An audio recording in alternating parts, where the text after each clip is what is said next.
NBC Sports presents the National Football League. Today, it's the Cleveland Browns versus the Detroit Lions. Clear and cold on this Thanksgiving Day in Pontiac, Michigan. The Silverdome capacity 80,000. We'll have around 65 to 70 today. 10,000 or more rooting for the Cleveland Browns as this tradition continues. The 50th time the Lions have hosted this Thanksgiving Day game. Well, happy Thanksgiving, everyone. A day of giving thanks and reflecting on positive memories. And for me, that means football. As a kid growing up in this area, Dad taking us down to Briggs Stadium in the heart of Detroit to see the Lions and Packers renew their Thanksgiving Day feud. But there was a bigger rivalry in those days. In the 50s, it was the Browns and the Lions. They played 4 different times for the NFL championship. The Lions won 3 times. Their last in 1957. It's been a long time for Detroit fans. And for Cleveland, they won again in 64, but they've been in a drought since that year. Well, Cleveland is a playoff team, and their hopes are real for a Super Bowl. But the Lions, they've had to go outside, Bill Walsh. They've gone to an innovative new offensive scheme, the run and shoot, in the Motor City now. Now, be honest, is this an Edsel, or are we talking about a Thunderbird? Well, Dick, I think it could be a Thunderbird someday, but right now it's an Edsel on 3 cylinders. They've only won 2 games in the National Football League. Now, here's a good look at it with 4 wide receivers. We'll point them out for you. Spreading the defense across the field, a lot of room to maneuver. They have 5 people to protect the passer, and that's Barry Sanders is at tailback. Now, what they're going to do is put a man in motion, giving his 3 receivers to one side. The quarterback's going to sprint to his right. The defenders are all isolated. Protection's good here. A one-on-one, wide open. Looks like he may go all the way. That's Rodney Peete. He's injured. He won't play today. Robert Clark, the receiver.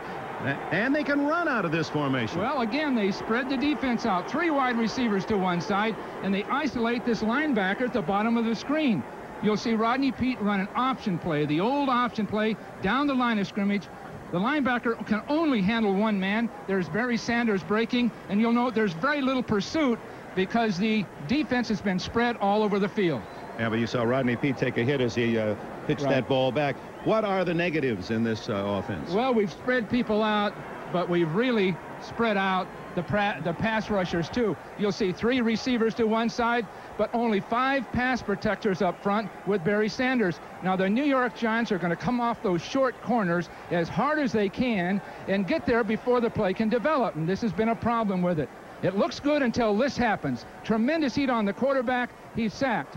Of course, there are a lot of interceptions that result from this, primarily because the quarterback so often rushed before he throws the ball. And indeed, the Lions are last in the league in the turnover ratio, and they are next to last in having their quarterback sacked on Thanksgiving. 1 under 500 Detroit. They've lost the last 3 as you look at head coach Wayne Fontes. And for the Browns, trying to lick their wounds after what Carson called a loss, a 10-10 loss to Kansas City at home on Sunday. But he's a half game, and his Browns ahead in first place in the AFC Central as Brian Wagner approaches the ball in Thanksgiving 1989. The kick is sent down to the 5-yard line. Bruce Alexander, a rookie, spins out to the 25-yard line. And in the Honolulu blue and silver of the Lions, here is that offense, the run and shoot. Lomas Brown, Eric Andalesic, Glover, Delafour, and Sanders, the front 5. Bob Galliano, journeyman quarterback, played in Denver, knows the run and shoot. Barry Sanders, brilliant as a rookie, the Heisman winner. Robert Clark, Richard Johnson, Jason Phillips, Walter Stanley, the 4 wide receivers. When they go to jumbo down short yardage or goal line, those 4 wideouts go out. Tony Page, a fullback, comes in, and 3 offensive or defensive linemen will play the roles of tight ends. Galliano has 1 touchdown pass this year and 9 interceptions. Richard Johnson, leading pass receiver in motion, so they have a triple right. And then they give to Sanders. Barry Sanders into the clear at the 40. Powerful to the 48-yard line.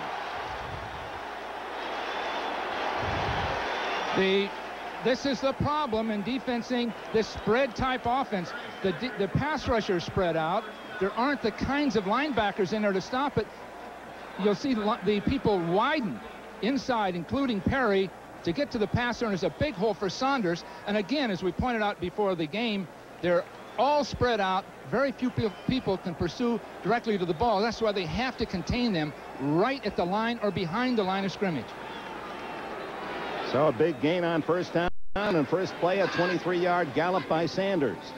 He gets the call again. And the former Oklahoma State star is into Cleveland territory, but a flag is down. Sanders starts today with 871 yards. He's trying to become the first since Billy Sims, who also wore number 20, to gain 1,000 yards for the Lions. Sims got 1,437, the Lion record as a rookie in 1980. Jim Tunney. 10 yards, still first down. Tickets Detroit with a 10-yard holding penalty. And here is the defense for the Cleveland Browns. They used the 4 down linemen. The veteran Baker played here in Detroit. Hairston, Michael Dean Perry, and Banks, with Matthews and Johnson 2 linebackers. They'll go with 5 defensive backs to start. And then when they want extra help, the linebacker goes out, and Thane Gash makes it a 4-2-6.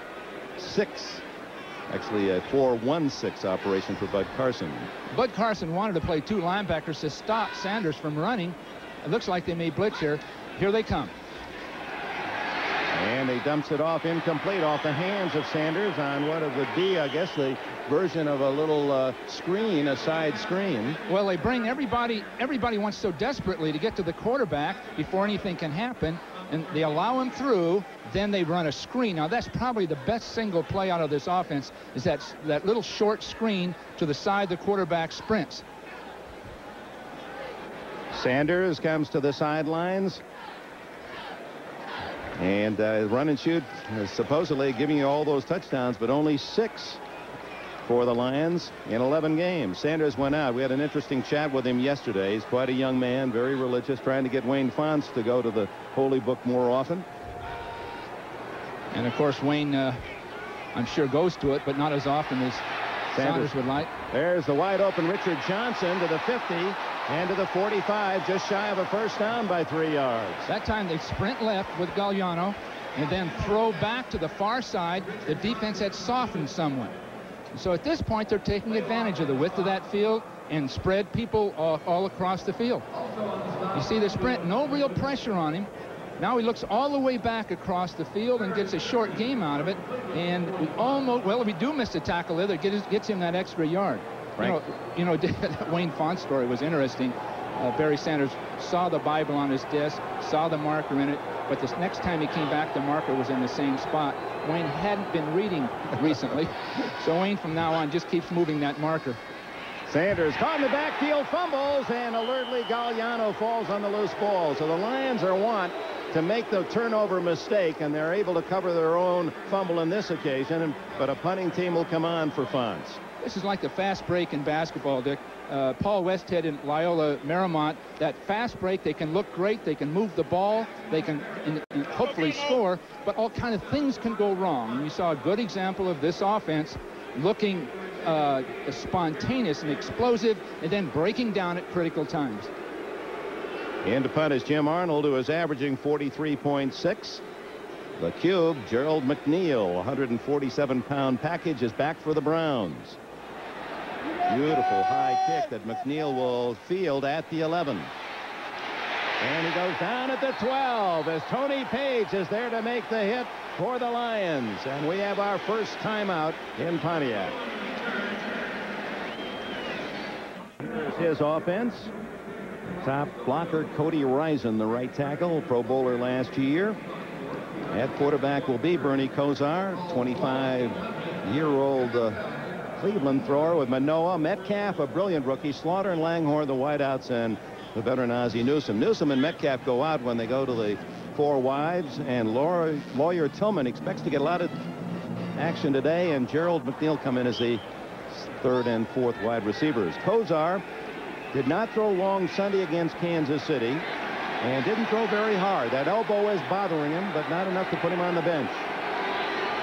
He's hitting 60% of his passes this year, 14 touchdowns, 10 interceptions. Starts from the 11-yard line. Play action and screens it to Manoa. The fullback gets about 7 yards. Chris Spielman, the leading tackler for the Lions, number 54, in on the hit. Here are his teammates: Eric Williams, Jerry Ball, Kevin Bricks, the down lineman, Jimmy Williams, Spielman. Dennis Gibson returns from injury, and Mark Brown, the former Dolphin, when they go to their dime, those linebackers go out, and you see this lineup. Williams, Curtis Green comes as a down lineman. Jerry Ball and Kevin Brooks. Jimmy Williams, then the 2 extra defensive backs join the 4 of Taylor, Holmes, White, and Blades, the starting secondary. Second down, 3. Metcalf. And he might be just shy of a first down as he's toppled just across the 20. Mark Brown, who led the Dolphins in tackles twice for Don Shula, but released, and the Lions picked him up on waivers. He's playing for Michael Kofor. Kofor, a legitimate NFL star, just could not overcome a bad arch injury this year and become just an average player. But he, without injury, is one of the brilliant players. He is their one true superstar when healthy. And he's just unable to play effectively at this time, but he really can move and come up the field. They miss him. They missed that pass rush, and they've missed it all season. Pro Bowler last year when he had a dozen sacks, but only 5 this. 3rd and 1. And Metcalf wants to throw, and he's looking for Newsome. And broken up at the last moment. Fine play by Jerry Holmes and William White. 35 White. The pass was not thrown very well by Metcalf, and you saw Ozzie had to slow up for it, and that allowed the Lions to get back and cover. Well-conceived play. Called it just the right team. Now Ozzie's going to be in motion, then he's going to sneak up the field, and of course the ball will be pitched back here. Very good, but now the pass itself wasn't thrown quickly enough and didn't have quite enough on it. You see the big hole in the defense, but they're waiting, and even Ozzie Newsome can't catch that ball. That could have really broken this game open. Walter Stanley leads the NFL in punt returns at the other end as Brian Wagner sends a short one on the bounce. Stanley averaging 16 yards a return. Gets it to the 43-yard line, and the Lions have the ball after a 13-yard kick return. National Football League is brought to you by Mazda Cars and Trucks. Mazda, it just feels right. By Cotton Incorporated for America's cotton growers. And by New Keystone and Keystone Light. Bottled beer taste in a can. Wouldn't that be great? Welcome back to the Silverdome. You look at Eric Metcalf, the brilliant young star of the Browns out of the University of Texas. He's lived up to his #1 draft rating, as Barry Sanders has for Detroit. 2 of the fine young runners in the league. Rookies featured today in this Thanksgiving Day game. The Lions begin from their 43, scoreless thus far. Sanders wrapped up by Clay Matthews and company after a gain of 2. Now let's take a look at how they've done. The report cards going into this 12th week. 2 rookies. Sanders, with that passing game setting up big holes, leads the league as a rookie rusher, with Bobby Humphrey, who's really brought great rushing life to the Broncos with 717, and Eric Metcalf is 3rd of the first-year runners with over 500 yards. Metcalf has over 1,200 yards combined with his receiving and kick returns. Cincinnati had great success changing defenses, and that's what Cleveland's done so far. Galliano is going deep. And Minifield with terrific coverage, but even at that pass went right through the arms of Walter Stanley. They're going to drill that ball down the field. That's part of this offense. Now, they haven't completed very many of those, but they're really exciting plays. That's pretty good coverage, a pretty tight catch. That would be very, very difficult, but Galliano had time. Stanley on the receiving end, looking for another big day on Thanksgiving. Remember, 3 years ago as a Green Bay Packer, he scored 3 touchdowns against the Lions, 1 on a kick return. We'll see a lot of tight plays down that field just like that throughout the day. On occasion, there'll be a pass interference call. Minifield seemed to be there a little early, but not detected. There's that screen. Sanders. Plenty of running room. 40. 30. Barry Sanders is still on his feet to the 9-yard line.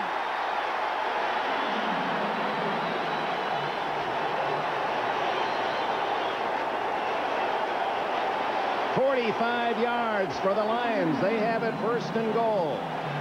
Well, that was the same screen that had blown up in their face earlier in the game. But in this case, you'll see Saunders wait and come out late. These linemen will come out late. Now, the quarterback will sprint right here and draw people toward him. Now, Sanders will come out, hold it a little bit. Now, out he comes, unblock people.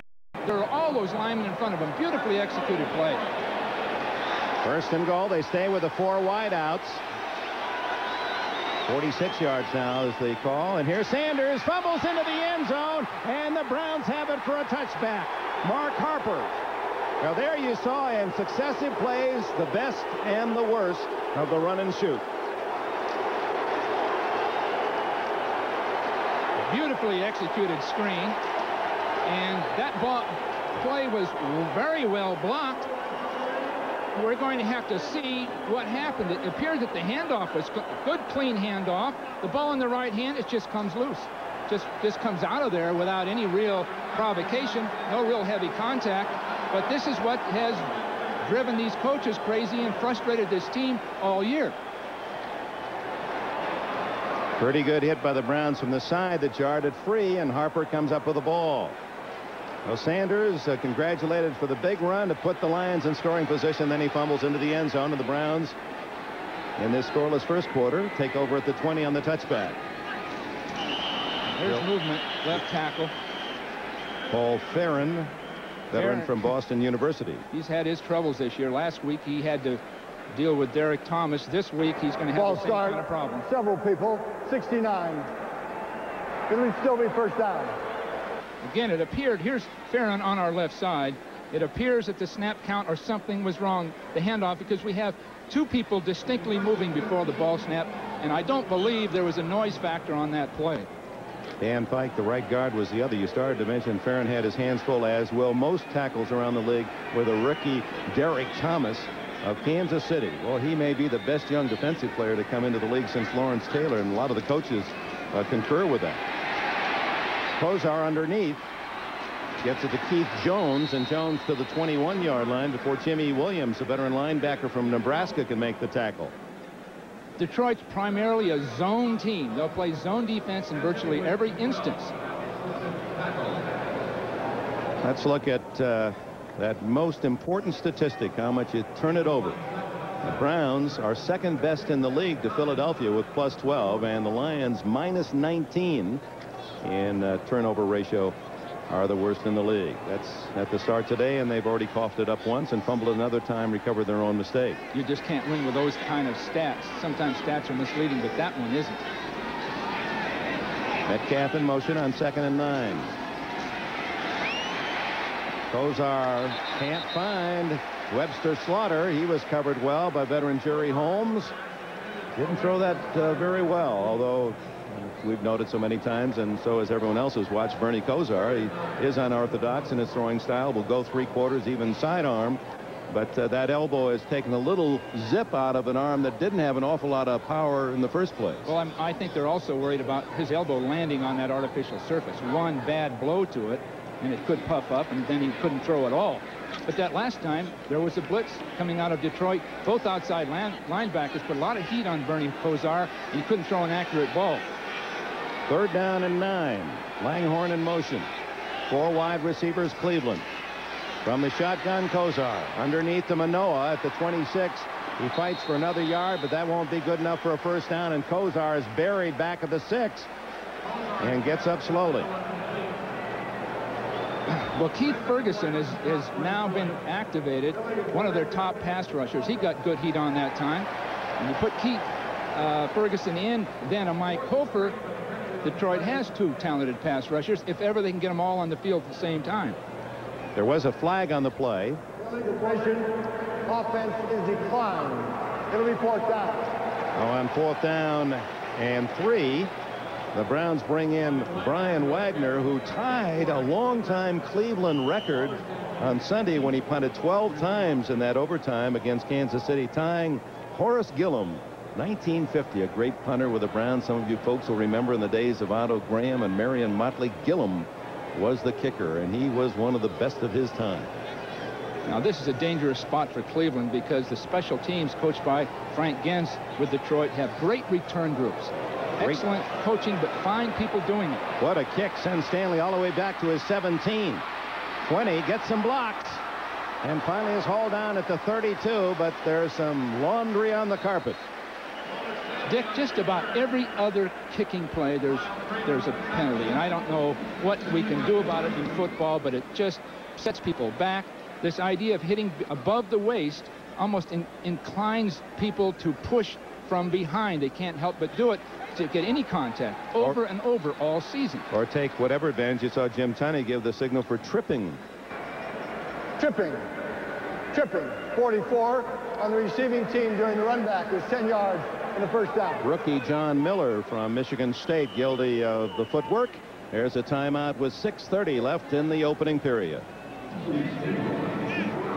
Pleasant and a happy Thanksgiving. And please do not eat too much turkey. Gobble, gobble. All right, Richard Johnson. Boy, talk about giving thanks. Here's a guy that was watching the game at home on television as an IBM sales representative and putting chips into computers last year. And here today playing with 45 catches on the year. Barry Sanders gets 4 or 5. Back to Richard Johnson. He's a prototypical build for this run and shoot. Very quick, but very small. He's only 5 feet 6 inches tall. Well, they feel they're not going to get much zone defense because they spread people out so far. So consequently, the quick, active, smaller receiver is going to be very, very effective. He's going to be one-on-one a good part of the time. So the theory and the design and the system is very good. My problem with it is that it's just not fully dimensional given other kind of circumstances. Johnson, who is a big receiver in the USFL, will give you his numbers after this play. 2nd down and 6. There's Johnson. No, this is not Johnson, but Jason Phillips, number 24 from Houston. He's a big guy at 5'7", and he picks off his 10th catch of the year, and with it, that'll be a Lion first down. But back to Richard Johnson. He learned the run and shoot while playing in the USFL with Jim Kelly as his quarterback at Houston, and caught 115 balls one year and 15 touchdowns in 84. In 85, 103 catches and 14 touchdowns. So he really loves this offense, and it's extended his pro career. Sure has. It's given him a chance. Often the conventional style of football would ask a little more of him than just catching and running. So this style is ideally suited for this type athlete. Quick, nimble, and often smaller. There's the blitz. First down, Galliano, and down he goes from the blind side at the 27. It was Clay Matthews, and the Cleveland fans start barking. They brought the pound up north. Cleveland with a 4-man line and 2 linebackers. Blitz people right up the field, and Galliano really took too much time there. Now he'll blitz from right here up to the inside, you'll see, and he's unblocked until he gets Barry Sanders, and Barry's just not man enough to be able to handle Matthews. Matthews a great linebacker with size. Barry Sanders a great runner, but he's only 5'7". So that's just not the matchup you need to have a Sanders, a great runner, blocking Matthews on a pass. Yeah, and Sanders says that's been the biggest challenge, learning how to block, and he's had to take on some big ones. Now here he is. Look at that move into the open field. He's strong and he's very quick across the 36-yard line, asking some of the Lions who played with Billy Sims, a great runner out of Oklahoma, also a Heisman winner, and comparing him with Sanders, so that basically that Sims was a slasher, was very quick, but Sanders is a faster runner and a stronger runner. He may be short, but he's not small. He weighs 203 pounds. He's got the legs of a Robert Newhouse or a Earl Campbell. He'd be a 220-pounder with a couple inches in height. He's got great strength, and he runs very low, bending his knees for that explosion. Very unique athlete. Tony Page, the former New York Jet, is in the backfield now for Sanders.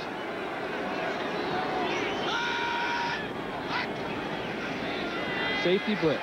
And Galliano got rid of it. Page didn't even have a chance to look for the ball as Thane Gash, number 30, came in on that safety blitz. And the Lions will have to punt. You're going to see Thane Gash coming up late inside, unblocked, because there just aren't enough people to account for him.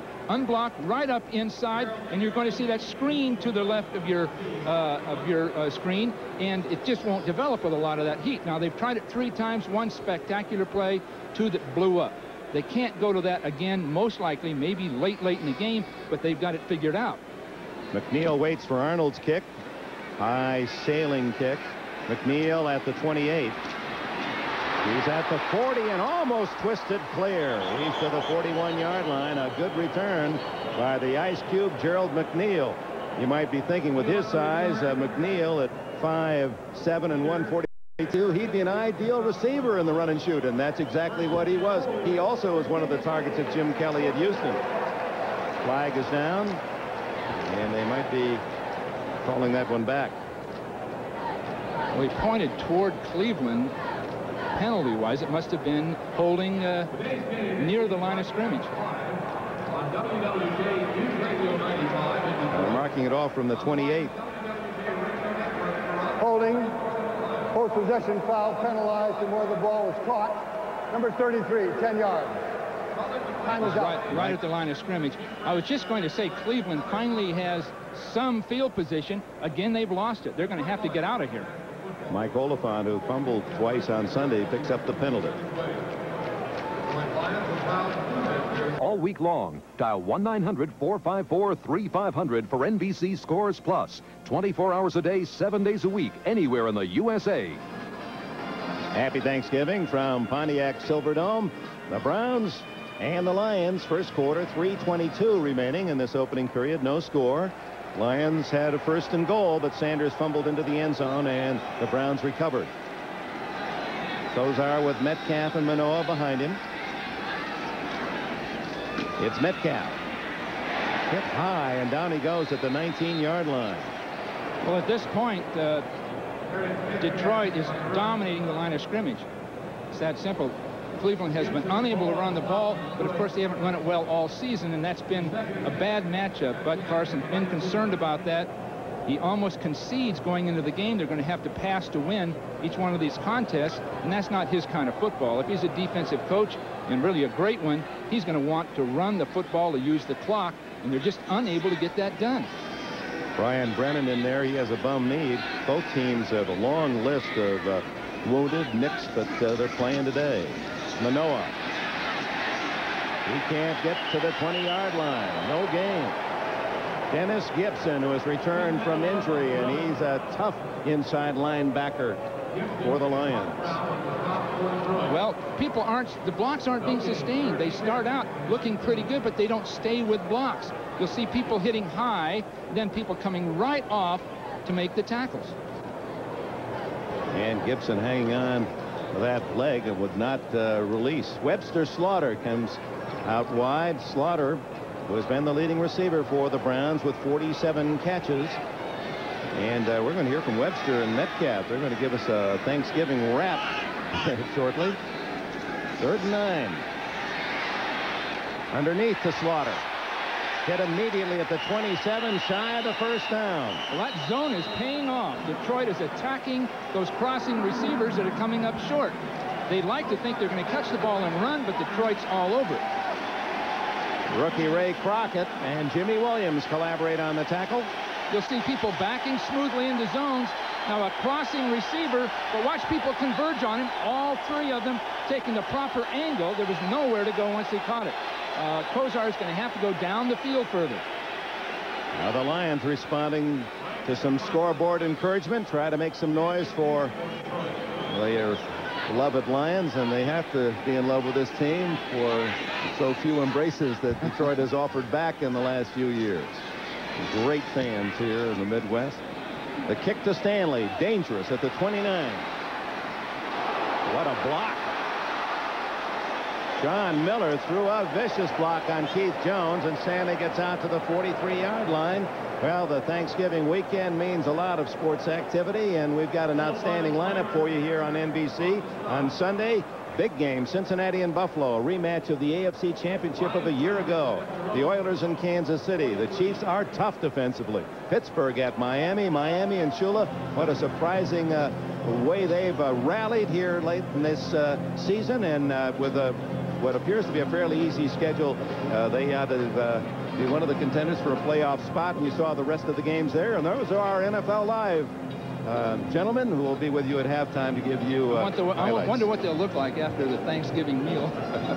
Those collars won't quite fit the same. Yeah, but you know that. Well, why is Wiley always smiling and OJ looks so dour?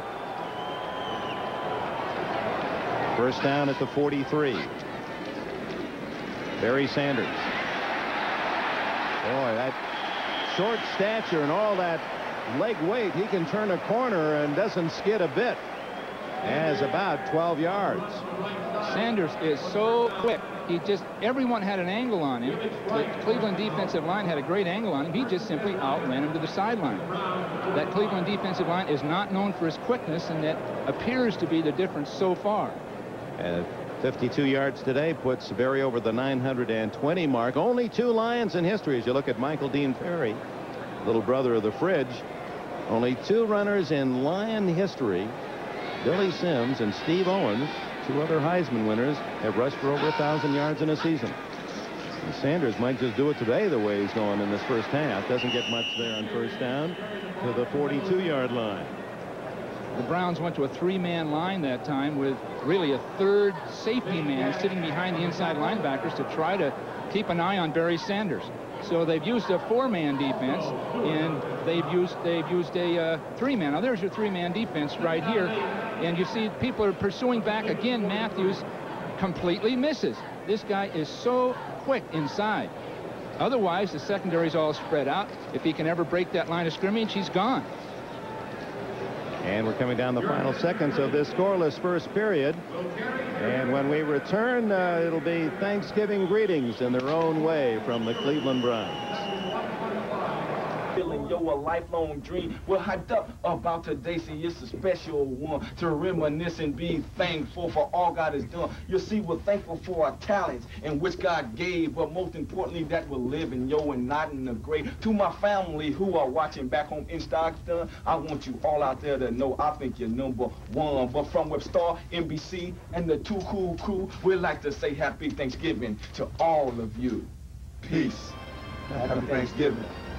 Webster Slaughter, who was very talented musically, was on a high school championship jazz band in San Diego, and his choreographer Eric Metcalf, and he said hello to Mother Mary and the family in Stockton, California.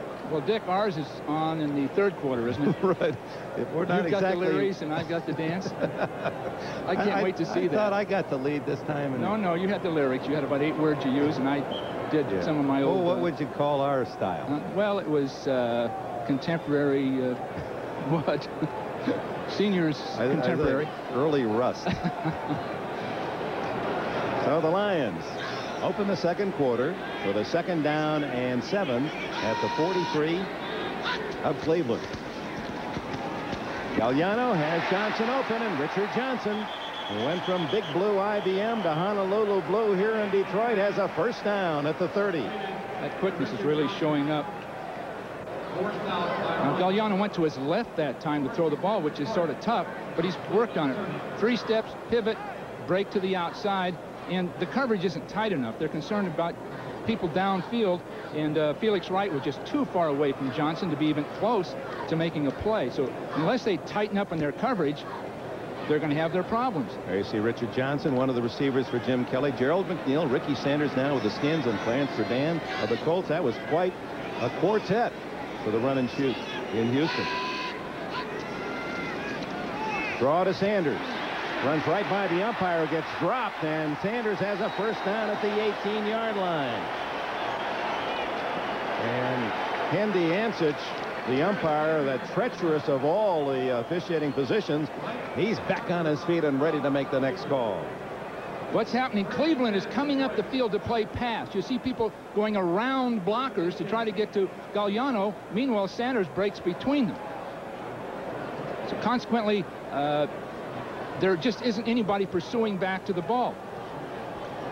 Wayne Fonts indicated that what people had begun to do was play off the blocker until they saw Saunders couldn't get the ball, then rush the passer.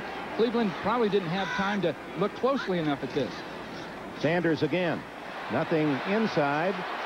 Ad-libs outside for a few yards, and a flag is down. Sanders averaged this year 5.3 a carry. You get up into those 5s, and you're in the NFL elite. Penalty apparently against the Browns for offside, and he's averaging about 6.5 a carry today. Fonts says we'll take the 5, 1st and 5. Wayne Fonts, at the age of 49, a former Offside, Michigan State. defense, number 60, lined up in the neutral zone. Former Michigan State defensive back Bubba Baker, former Lion, was encroaching. Bubba had great days here. He really did. I can recall the 49ers coming in here, and his pass rush at the end of the game cost us a victory. So he is still an effective player. You always wonder why a player that good would leave Detroit. He has 23 sacks as a rookie. What a brilliant first year he had back in '78 as a Lion. 1st and 5 from inside the 15. Sanders. Finally wrestled down by Bubba Baker for a loss. Well, the blocking combination was totally broken down that time from all angles. The trapping people, here's Baker. He's going to play into his man and come off of it, but the trapper was knocked down. But Sanders is so tough to handle. Just almost impossible for one guy to get a hold of him. This is the first time you see people depend on grabbing a jersey to stop somebody. Virtually every tackler trying to get a hold of his jersey. That's all they can get a hold of. Strong arms of Bubba Baker. That's that Bubba 5 Bubba arm where he's got the brand, the B branded on it. Loss of 3, so 2nd and 8. Galliano having trouble, and down he goes, Carl Hairston. Big Daddy. Well, you're going to hear alternate cheers and screams and alternate negative screams and boos off this offense. Now, Galliano just stumbles slightly, but he should be okay. Now he turns around and he just doesn't have the time. There's Hairston right down the throat. He's got one man to block him, and if that man has any problem at all, then Hairston can beat him right to the ball, because the quarterback is only setting up about 5 yards from the line of scrimmage. With Montana, we were always, unless we threw very quickly, at 7 or 9 yards. So everything happens much more quickly in this offense. Galliano tripped over his center's foot as he went back on that last play. So 3rd down and long. Inside, almost intercepted by Frank Minifield. It was intended for Walter Stanley. And so the Lions field goal unit comes on, and that means Eddie Murray, who has missed only 2 field goals in 2 years. He was 20 for 21 last year and 11 for 12 this. Minifield was isolated on his side of the field with no one else there. All the other receivers are on the other side of the screen. Now there you've got good contact, sustained, and Minifield can see that play coming because as he looked in, he saw Galliano take a 3-step quick drop, and he read that slant pattern beautifully. Minifield, one of the really quick corners in the game. Murray's been on quite a streak. This one's from 39 yards, and the Lions have scored first. Eddie Murray, who used that off-center pocket approach for the ball, hits it through. 3-0 Detroit. And we hope you're able to give your loved ones a big squeeze today on Thanksgiving Day. You know, we never can say that word too much, can we? Thank you. Think about Wayne Lucas, the successful trainer of thoroughbred racing and Eclipse winner, and Bill Walsh, he has as one of his theorem, he says, the power of kindness, even working with the horse, he said, they know when you're saying thank you, and you get better results. And if it can apply with the equines, it should apply with us humans. Well, in a sense, Wayne Font's style is one of compassion and feeling. Mike Oliphant gets it out to the 23-yard line. Here comes the defense. That means Chris Spielman. Here's a young guy that remembers Thanksgiving. He doesn't think about turkey. He remembers football. We always used to play football early in the mornings. My brother and a couple neighbors, and we'd always get up early and play early because we always wanted to get back and watch the games on TV. And of course, the Lions were part of the games that we watched. And I just remember the only time we ate was at halftime, and my brother and all our family over there, we all would eat in front of the TV so we wouldn't miss any of the game. So being a part of this tradition is something special for me and my family and my wife's family, and it's something that I'll always remember. And I'd just like to wish everybody that's watching today have a happy Thanksgiving and be thankful for what you do have. Now Spielman, and the Lions thankful he could hustle back and help out on that tackle, because Ozzie Newsome with a big gainer of 31 yards downfield to the 49 of Cleveland. Well, Spielman got back underneath that against the zone defense. This is that play pass type thing we talked about. They held the linebackers up. Now you'll see people coming in from the backside. Of course, there's Chris Spielman. one of the real gladiators. He's the Jack Reynolds of the 90s. So similar to Jack Reynolds as not only physically, but just in his attitude and approach to things. You think he loves to play? He loves the game, thrives on it. Eric Metcalf, and there's Spielman in on the hit again. And he took a pretty good pop himself as he ran into his own teammate. He's only 6 feet tall and 247 pounds, but he's quick to point out that, hey, Mike Singletary's only around 6 feet tall. And how about Sam Mills? And Brian Bosworth is not a tall linebacker either. No, this is that squat size. It's sort of a Barry Sanders in reverse.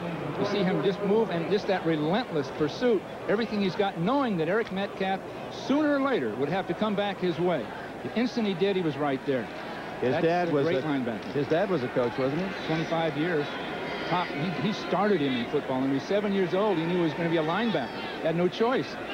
But I've been going to two-a-days since I was 4. Kozar screens it incomplete, intended for Barry Redden, number 35.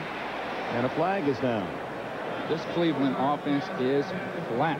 It really is. People aren't moving, aren't executing, and that's just what Detroit needs playing at home on Thanksgiving.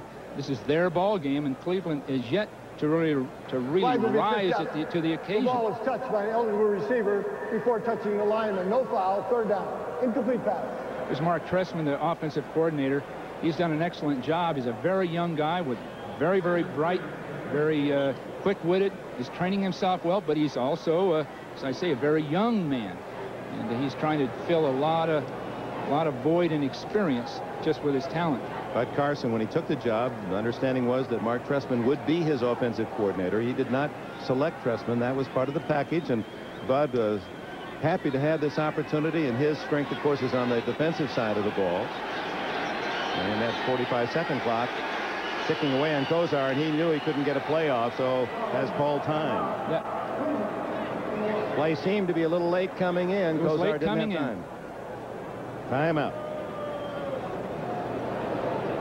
The National Football League is brought to you by Norelco Lift and Cut Shavers. We made close comfortable. By Sears, where you get your money's worth and a whole lot more.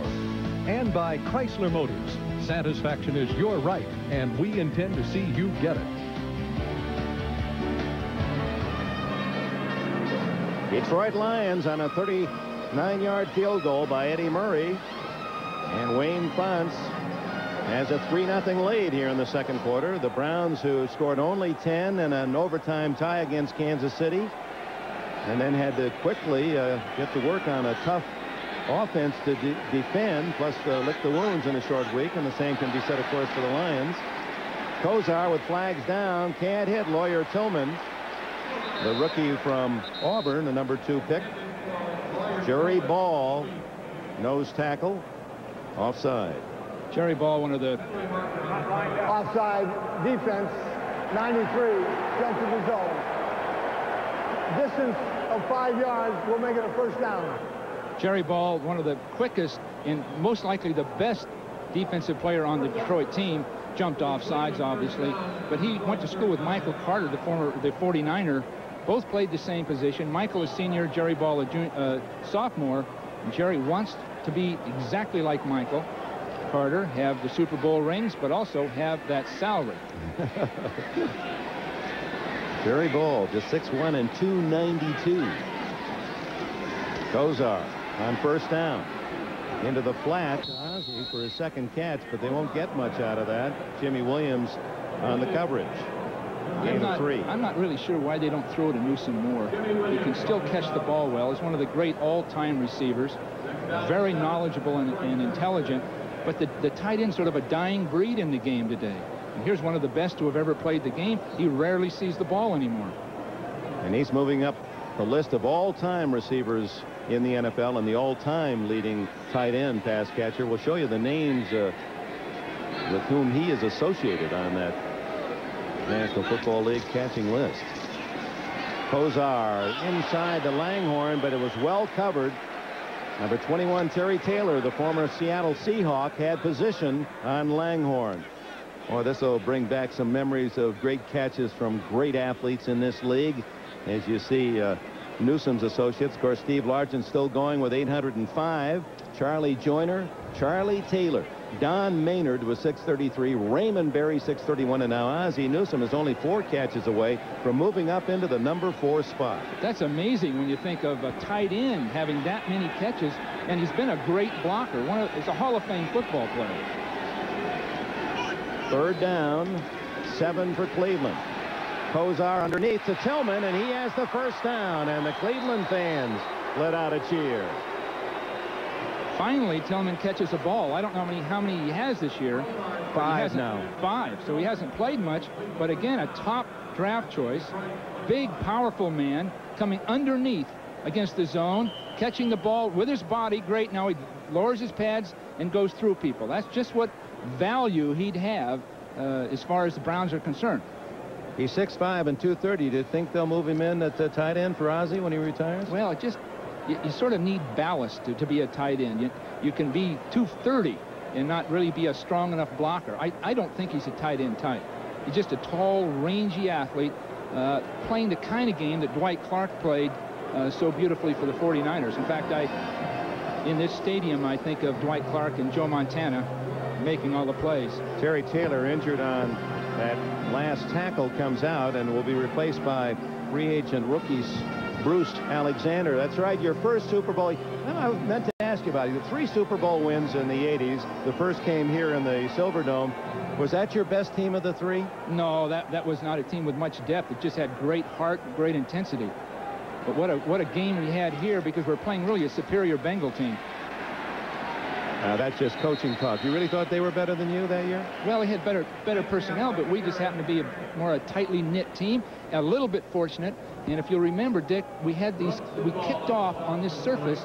That ball bounced around. We tried those squib kicks and got a fumble recovery and a field goal out of it, and that really may have been the difference in the ball game. Just using this atmosphere and this surface. Was last year's team your best? No, I'd have to be 84. I think this year's team's the 49ers' best team. This year. You're not just putting pressure on your friend George Seifert. Well, not necessarily. I'm sure he's enjoying his turkey right this minute. He's out working just like you were at this hour. So 2nd down for Cleveland, and no snap, so everyone charging. This will probably go against Cleveland. Sure looks like it. As you look at Fonts and false start, number 19. Still 2nd down. Fans would find it interesting. This early game, the Detroit game's always the early game on Thanksgiving. While you were coach of the 49ers, how many times did you see this game? Well, fortunately, we were in the playoffs each year, and we were practicing in the morning. Everybody was off about 2:30. You got home, and we'd never had really a chance to see this. But I would have... You never saw one of these early games? I saw parts of it, but I'm trying to say something here. I would really have enjoyed it had we won the previous week. But had we lost, I wouldn't turn that television on unless it was I Love Lucy or something. I wouldn't even want to see any football. Jeez, I hope that doesn't carry over to the rest of the people around the United States. Kosar on 2nd and long. Into the flat to Manoa, and he's hit by Jimmy Williams and out of bounds at the 24-yard line. And that'll bring up 3rd down and about 6. There's Jimmy Williams. What a young guy this is. A walk-on at Nebraska. He's been a star player here with the Lions, having a big season this year, has 3 interceptions.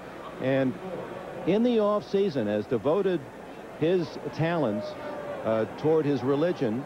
And Williams put it this way. He says, I'm a life toucher. He has he preaches in prisons, has prison ministry, works with young people in the Detroit school system. And they get 300 requests a year for his group to speak to schools. They can only handle about 70. That shows you the interest they have in the work he's doing.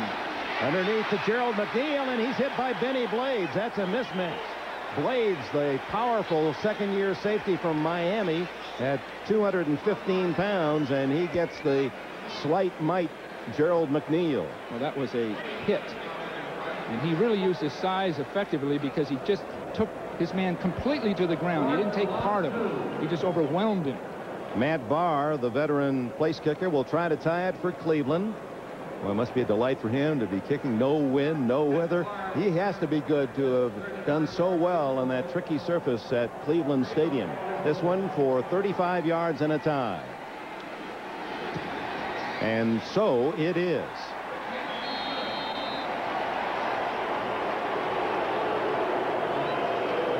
7.5 minutes remaining first half.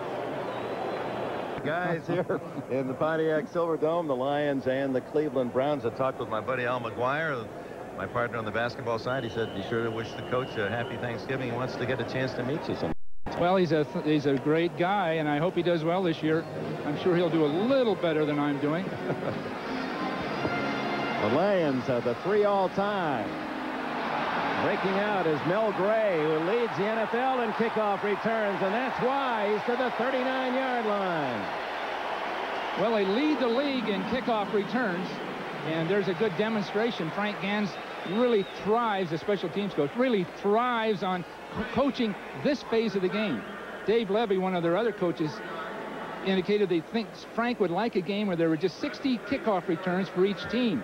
He just thrives on the mechanics of it and the timing of it, and here's a good example. The vehicle, of course, is the runner, but the blocking got him at least the first 20 yards of that play.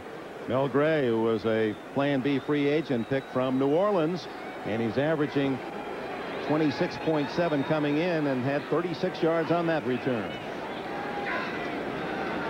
Midpoint, second quarter, 3 all-tie. Galliano, the quarterback. Barry Sanders, the runner, and he runs right into Tom Gibson, number 71, and Michael Dean Perry. Gibson was a Plan B from New England, and they really feel this young guy is going to be a top player. He played extremely well last week.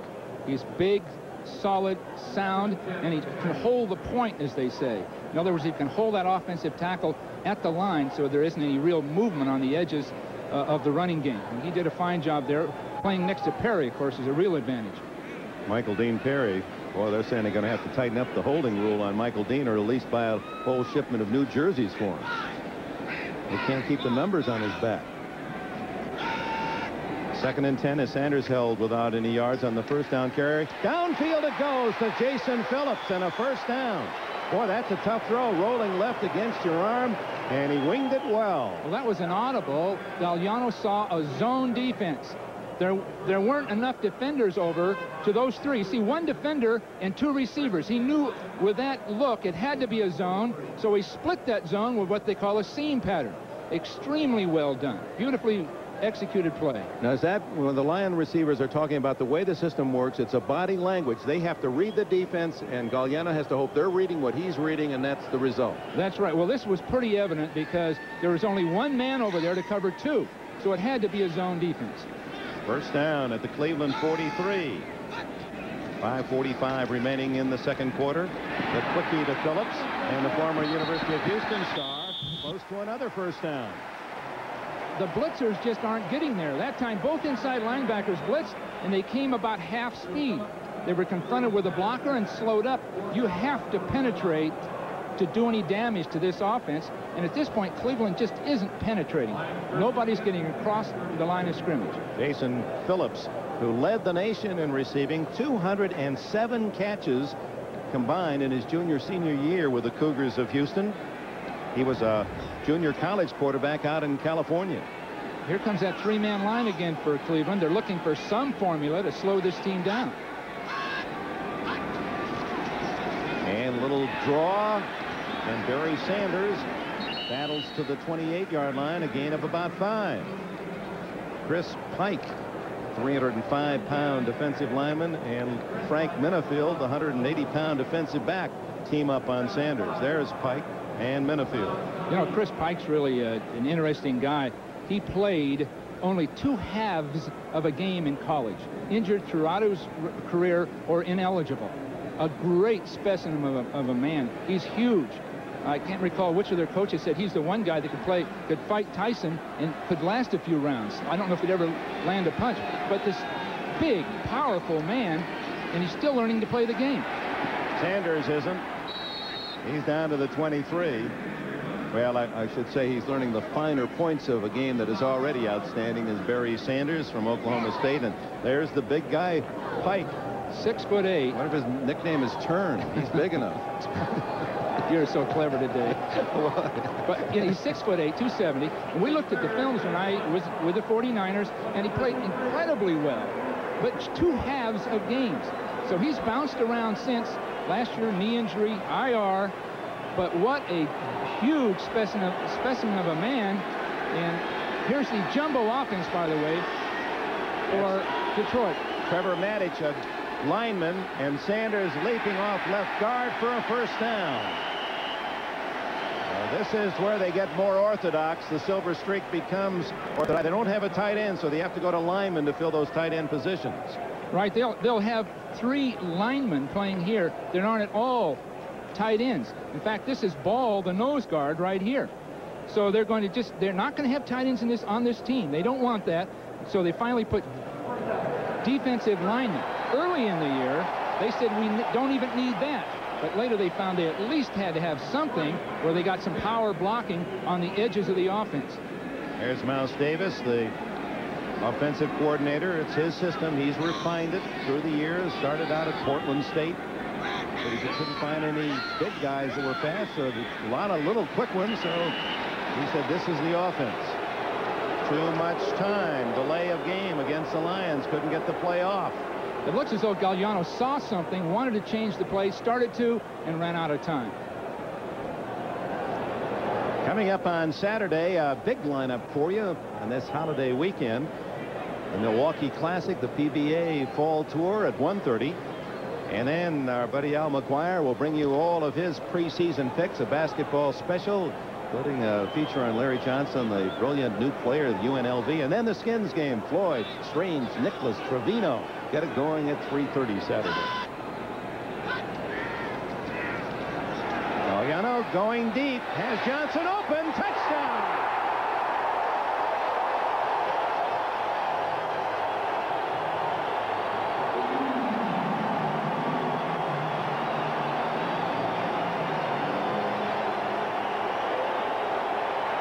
Richard Johnson, his 5th touchdown of the season, 27 yards, and the Lions take the lead. Galliano played for the 49ers briefly. I never thought he could do this. I never thought he could throw the ball so smoothly and effectively as he's doing today. He's got good protection, and Cleveland just isn't moving. They're not responding to what they see.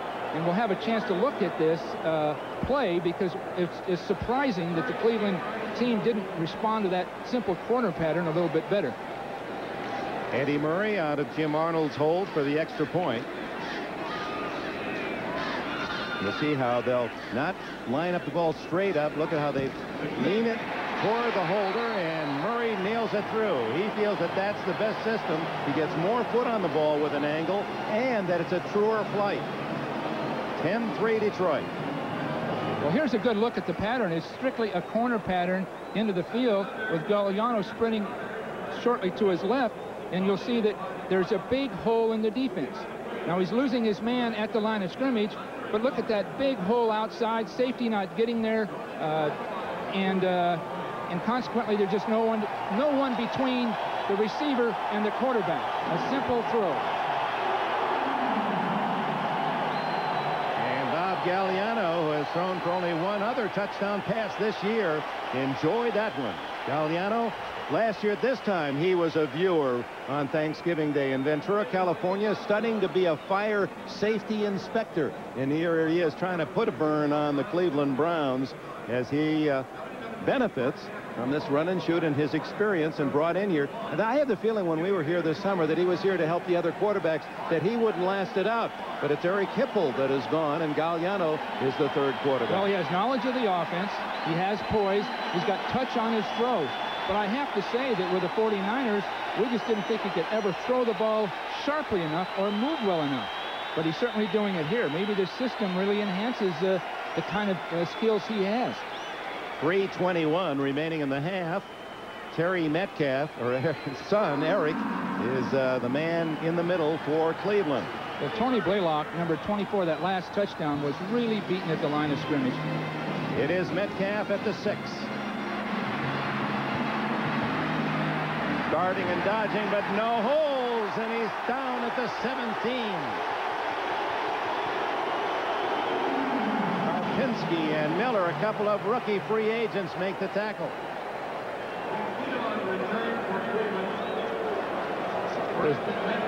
Bobby Beathard on NFL Live Some of you heard him say the Phoenix Cardinals have already interviewed Duke coach Steve Spurrier. He's a hot commodity. Ralph Wiley said that the Raiders' Marcus Allen was almost traded to the Browns before injuring his knee. And Jim Kelly said Bills aren't as good as they think they are.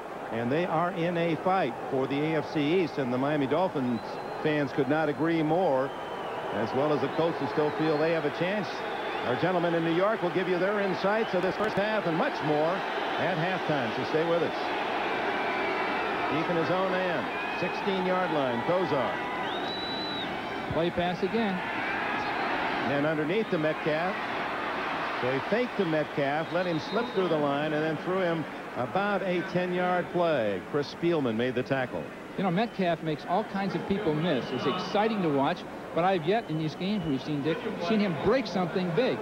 He makes people miss in a small area, but doesn't quite have the physical strength to break tackles right at the end of the play, and that's the kind of strength that Sanders has. He'll break a tackle, that final tackle, he'll break through it. Metcalf doesn't have that strength and girth. The statistics bear that out, Bill Walsh. Metcalf averaging only 3.4 yards rushing and less than 6 yards a catch on 38 catches. So, but you do have the feeling with his talent that he's long overdue in breaking a big one. He just needs a lot of room to stride out, and thus far he's just bounced around and making people miss. As long as he stops and starts, other people are getting to the scene of the play. It is just short of a first down. Jim Tunney is resetting the clock. 2nd down and 1, almost a free down for Kosar. Let's see how he spends it. Keith Jones is in for Metcalf.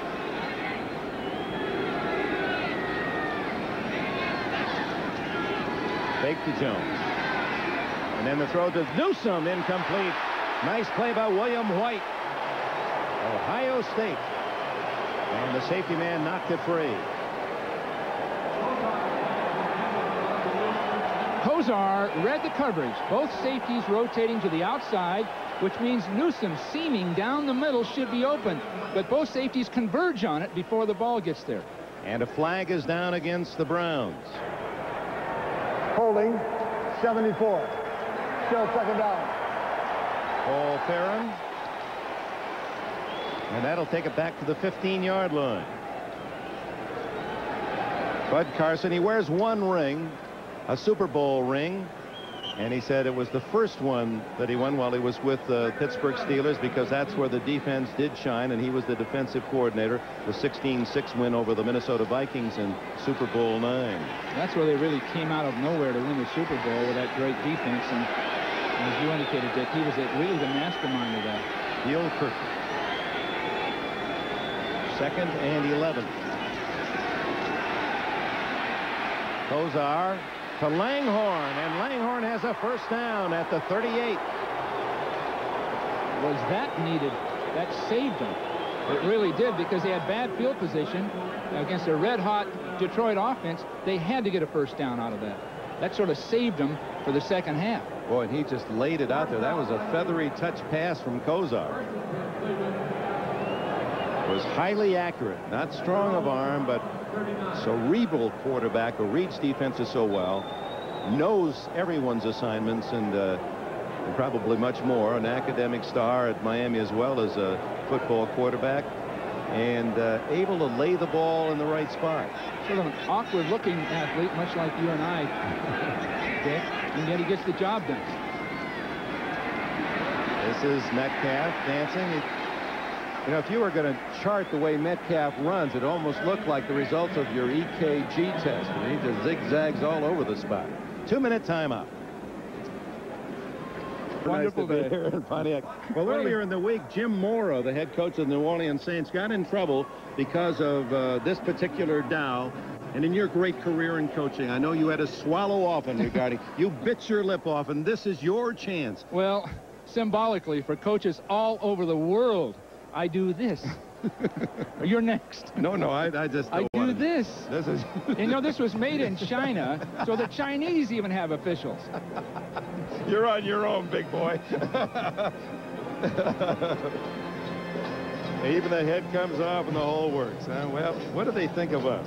What do they think of us? And they even got a patent on it. I'll tell you what, they aren't overpaid, the officials. No, they actually do a great job. In the NFL, you couldn't get finer people. They're well trained. I think they should more should be asked of them in preparation each year, but I'm sure that's forthcoming. On second down, Kozar with 2 minutes to go. He has, Langhorne drops the ball in the open. No one near him. William White was 3 strides away.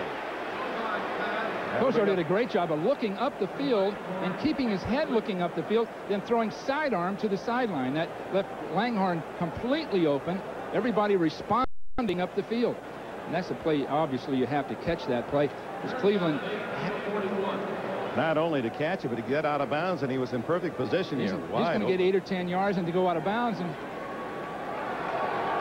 teammate Webster Slaughter thought that was going to be about a 15-yard gain. He's a spectator himself. No, he said, I'm open as well.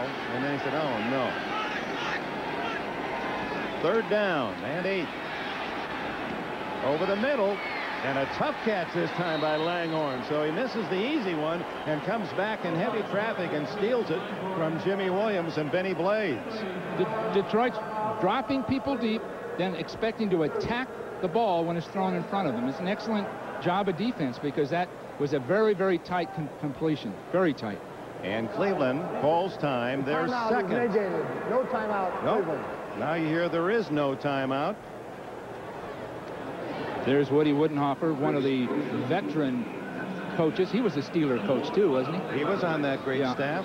George Perlis, the Michigan State coach, part of that crew of Chuck Knowles in the 70s.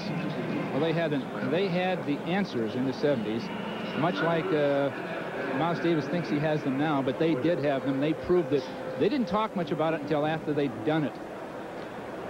Offside, and the last play is declined. Distance made it a first down. And, of course, with a penalty, they didn't have to spend the timeout. So 2 timeouts remain for the Cleveland Browns.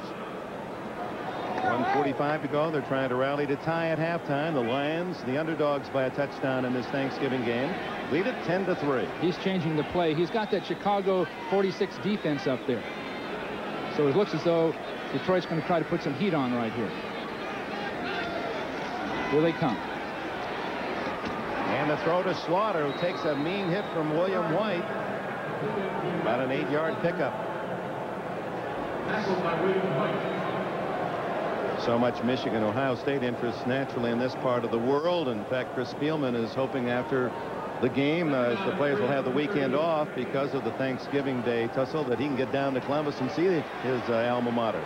Downfield, and almost a one-handed interception by Benny Blades, who is looking for his first interception of the year. That ball just took off on Bernie Kosar. Just sailed on him. Now, maybe his elbow is bothering him. See, this ball is going to go 10 feet over his head. Look. Just way out. Didn't even make an effort for it. When he turned around, he thought somebody else would have it, and he almost did. That ball just sailed on Kosar. Yeah, I understand that if Spielman goes to Columbus, he might miss the game. It's in Ann Arbor this year. Ball at the 38. Manoa is out, and Barry Redden comes in. Shotgun Kosar. 1:16 left in the half. Draw play to Redden. Big hole. Barry Redden, the former Ram, former Charger, has a touchdown. And listen to the Cleveland fans. Oh, my.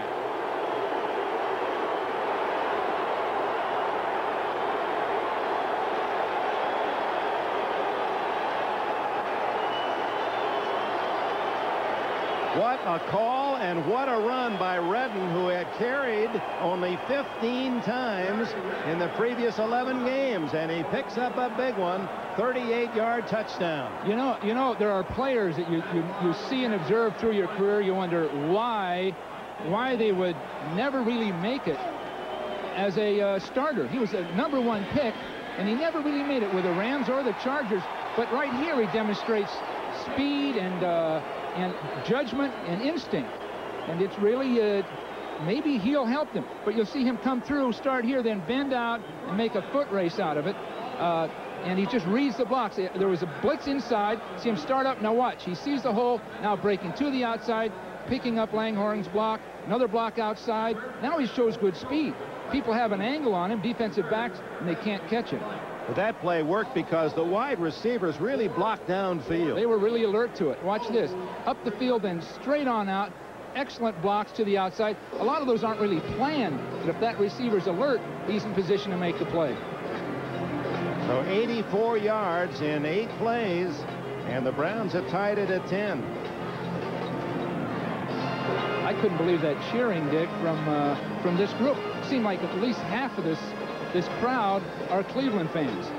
It's only a few hours to the about 2 hours to the Ohio border, and Tim Manoa apparently was injured and was out of the game, and maybe that's why Redden was in, and Redden delivers with a 38-yard touchdown. Well, Manoa, as fine a player as he is, could never have come close to making that play. Now with 1:07 remaining in the half, the Lions will get a chance, and they do have all 3 timeouts left. Ryan Wagner, the punter, is also the kickoff man. Gets good height. Alexander, the rookie, at the 8.